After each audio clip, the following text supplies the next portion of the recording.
தயவு அருட்பெரும் ஜோதி அருட்பெரும் ஜோதி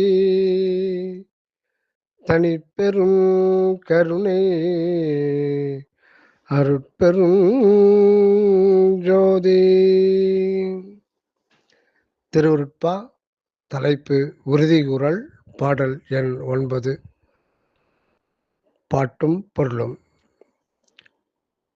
வையகத்தீர் வானகத்தீர் பாடலுக்கு நம் தயாநிதி சுவாமி சரவணானந்தா அவர்கள் அருளிய அருள் விளக்க உரையை பார்ப்போம். பாடல். வையகத்தீர் வானகத்தீர், வையகத்தீர் வானகத்தீர் மற்றகத்தீர், நுமது வாழ்க்கையெல்லாம் வாழ்க்கையென மதித்து மயங்காதீர், நுமது வாழ்க்கையெல்லாம் வாழ்க்கையென மதித்து மயங்காதீர். மையகத்தே உரு மரணவாதனையை தவிர்ந்த வாழ்க்கையதே வாழ்க்கையென மதித்து அதனை பெறவே, மெய்யகத்தே விரும்பி இங்கே வந்திடுமில், மெய்யகத்தே விரும்பி இங்கே வந்திடுமின், மெய்யகத்தே விரும்பி இங்கே வந்திடுமின்,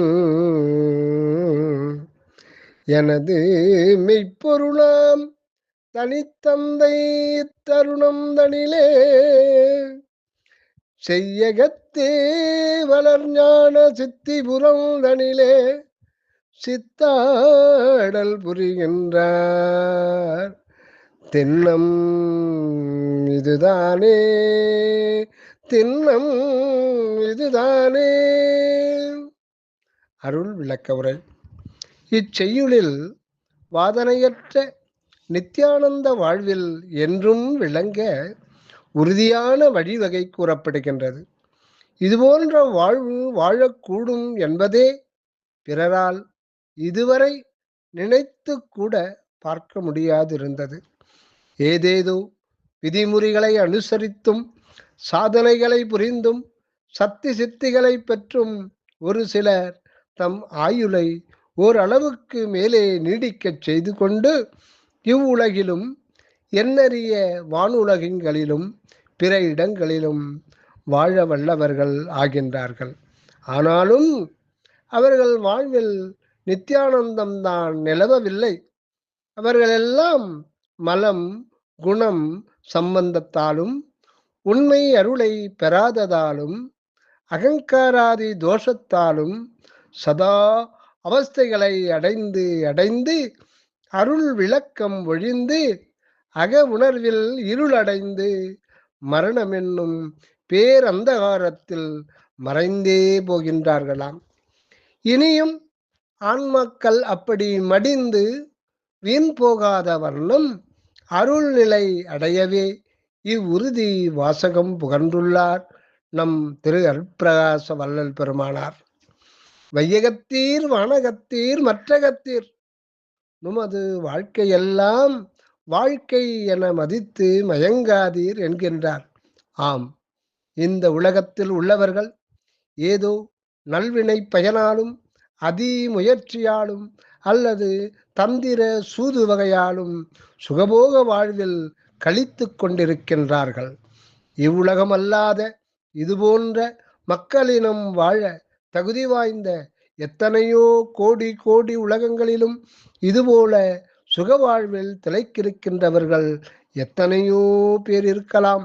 இதுவல்லாது சூக்கும வடிவில் விளங்குகின்ற பத முத்தி சித்திகளை பெற்று இலங்குகின்ற தேவ சித்த கணத்தவர்கள் எத்தனையோ ஆன்மாக்கள் இருக்கலாம்.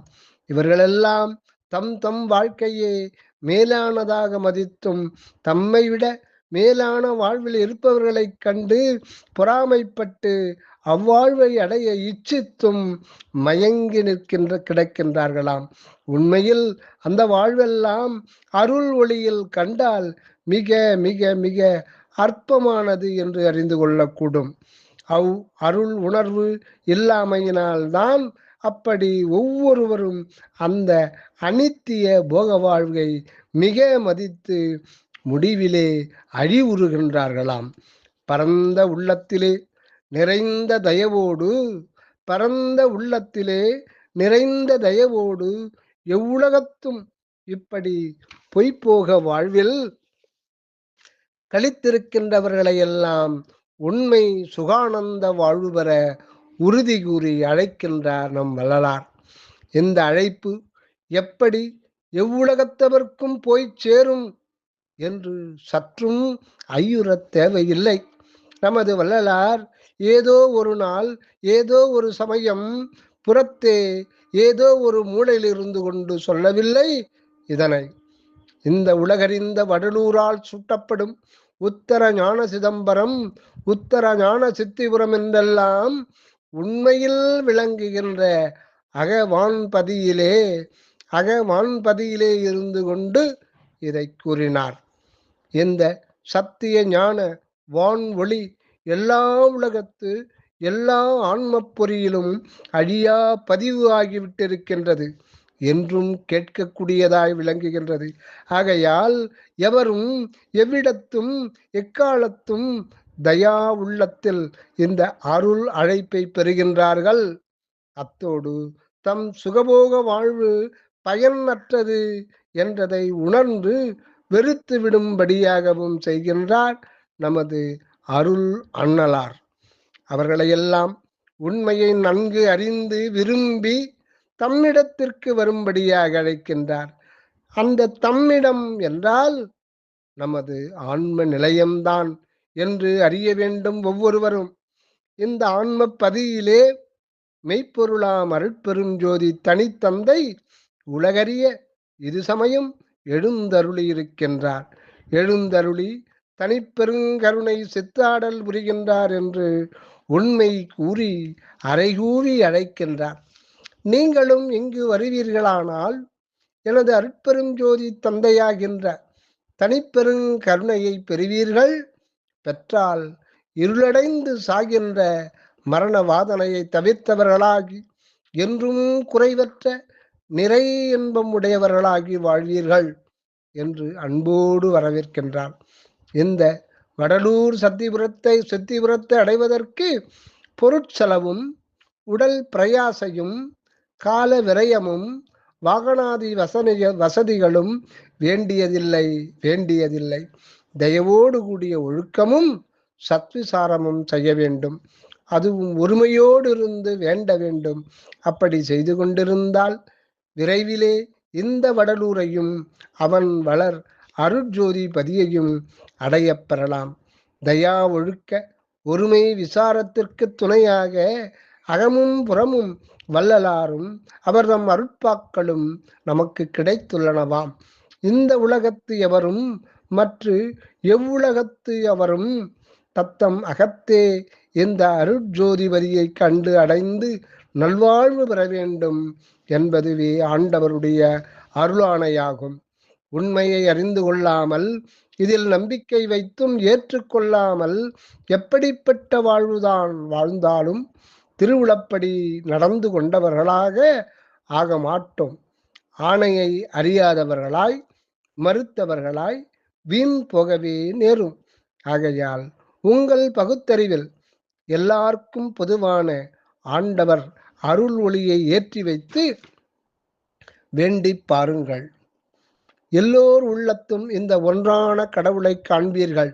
அவரே நமது வாழ்வில் துணை புரிய சூழ்கின்றதை உள்ளபடி அறிவீர்களானால் சூழ வருவோர்க்கு உண்மை அன்பு செய்ய பழகிக்கொண்டு ஒத்து வாழுங்கள். நமது அருட்பெரும் பதியும் நம் அகத்தும் புறத்தும் இன்பத்தையே வளர்ப்பார். அகமிருந்து வருக அருளுடன் அனகமாக வாழ்க தயவுடன். உள்ளிருந்து வாழ்வதுவே உண்மை வாழ்வாகும். மற்ற புறமிருந்து புரிவதெல்லாம் பொய்ப்பிழப்பே ஆகும். தயவு அருட்பெருஞ்சோதி அருட்பெருஞ்சோதி தனிப்பெரும் கருணை அருட்பெருஞ்சோதி.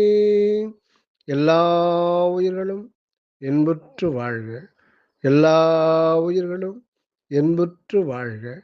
எல்லா உயிர்களும் இன்புற்று வாழ்க. தயவு வள்ளல் மலரடி வாழ்க வாழ்க. தயவு.